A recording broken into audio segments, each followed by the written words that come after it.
Alrighty, what's up everybody? Peter Gilmore here on my lunch break. Yeah, I'm working today, so I'm on my lunch break right now. Basically almost done with it. But wanted to come on really quick on the Peter Gilmore channel with some big breaking New York Mets news. Big news coming out of Metland. The Mets have signed veteran pitcher. He played for the Astros. He's played with the Tigers. He's won a World Series this year. That man is the old fart himself. Justin Verlander has now signed with the Mets. 2-year deal, $86.6 million with a vested option for a third year if he meets some requirements. I think like 140 innings, which he'll definitely hit probably this year or maybe next year, but depending on how many innings he pitches this year. But this is a big pickup for the Mets after losing Jacob deGrom a couple of days ago. He went to Texas for 5 years, $185 million. But the Mets, Stevie Cohen's like, you know what? We might have lost deGrom, but I'm still in beast mode.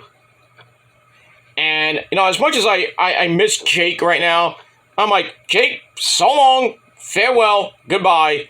We got Justin Verlander. I know he's 39 years old, so he's going to be 41, 42 by the time he finishes up with the Mets. But getting him is a pretty big freaking pickup. It's going to be on number 2 ace behind Max Scherzer, so they reunite because they used to play for Detroit. So that's a big pickup for the Mets. Hopefully Verlander can do what he's been doing the last couple of seasons, especially this past season. Get us like 15, 17, maybe 18 wins. Hopefully Scherzer will get around that same amount. And then you worry about the 3, 4, and 5 slot, which we don't know yet. Because Chris Bassett might come back. We don't know. And then we got Carrasco. Right now it's a number 3 guy. But then he could slide back into a 4 or 5 slot where he was this past season, which he did pretty good for us. But we'll have to see. So right now, the rotation as of right now is Scherzer at number 1, Verlander number 2, Carrasco at number 3, and then you got a toss-up at number 4 and 5. If Bassett comes back, he'll probably be at number 3. We don't know about Taijuan Walker yet. They might ship him out. Or he might come back, maybe go to a 6-man rotation, which I really don't like too much, but we'll see. We got Tyler McGill coming back from his injury, then he really stunk it up in the second half, even as a relief pitcher. And maybe he had, I think, one spot start, but still wasn't even that great coming back from his shoulder injury. So we got that, and then we got to worry about basically the 4 or number 5 slot. So it's probably McGill, Peterson. I don't know if he's coming back or he's going to be in a bullpen. And then Walker, I think he's going to go. So what I think the Mets rotation is going to be, if they don't sign another big-name pitcher like Ohtani or Rodon or maybe a guy from Japan. But we'll see what happens. So I can see Scherzer, Verlander, Bassett, McGill, and Carrasco, what did I say? Take that back. Scherzer, Verlander, Carrasco, McGill, possibly Peterson at number 5, and then Walker will go bye-bye. And then Bassett will probably go to another team on a rental deal. And we'll see what happens with that. But as far as the pitching goes, Billy Epler and Uncle Stevie, right now they're in beast mode because this week is the winter meeting. So a lot of shit is going to happen. Don't know about Judgy Wudgy, where he's going to go. He might go to San Francisco with the Giants, which will kind of suck for the Met fans because I think we play the Giants 6 times this year. But we'll have to see. He could go back to the Yankees. We don't know. I think he said he was supposed to make a decision by Wednesday, but we'll see. And then the Mets are in talks with Andrew Benintendi, who played for the Yankees last year. Could slide in if Nimmo goes to Tampa Bay, which a lot of people are saying Nimmo is going to Tampa Bay. Then we can get a reunion with Conforto, but I don't really want Conforto because he's like damaged goods right now. I'd rather have somebody that actually can play center field, whether it be Benintendi or somebody else. And then we can just put Canacorn in left because he's coming back. And then put maybe Benintendi or somebody else in center field. And then Marte in right. And then maybe put a platoon because, Marte gets hurt every once in a while. So. And then probably on the infield, I don't know if they're going to keep Escobar at third base or we're going to bring up Brett Beatty to play third base because he's the third baseman of the future, or we get another third baseman, wherever that may be. But whether it be Justin Turner or whoever it is.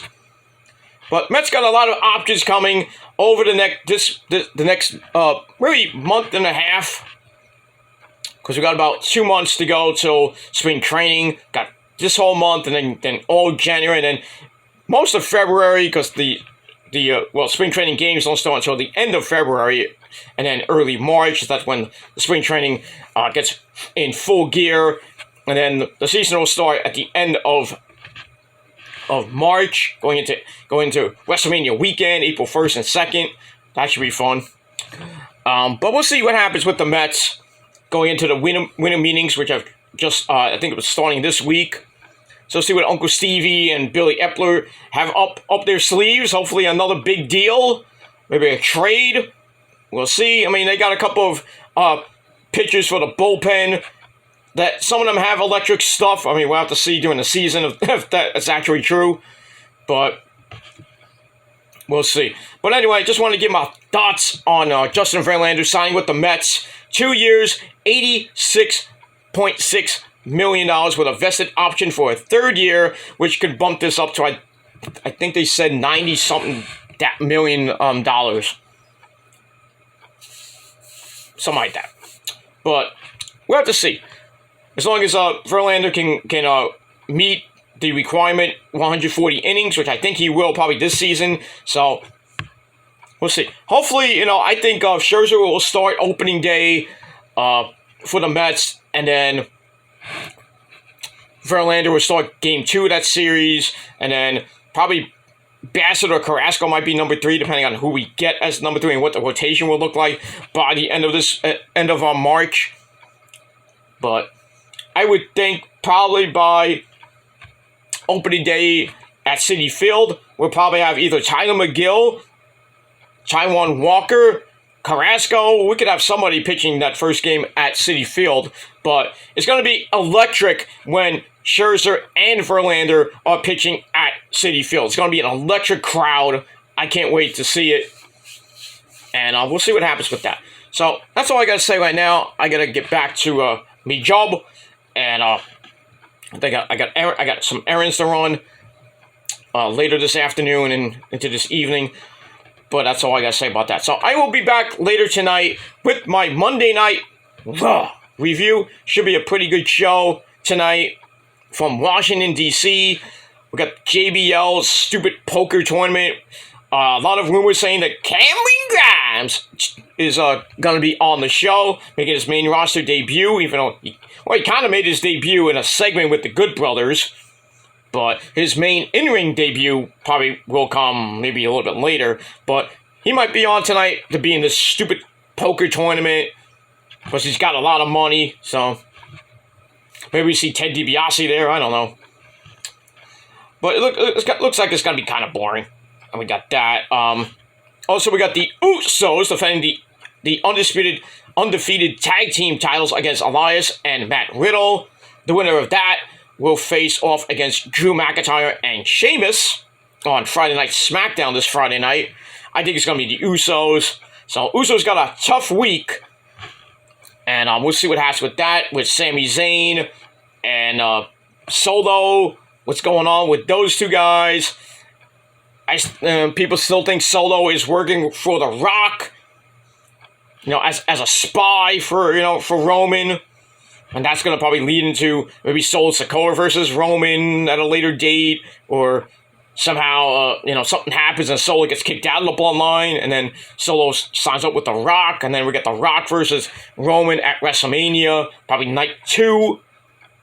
Probably not for the belt, because it looks like Cody Rhodes might win the Royal Rumble if he can rev up his training.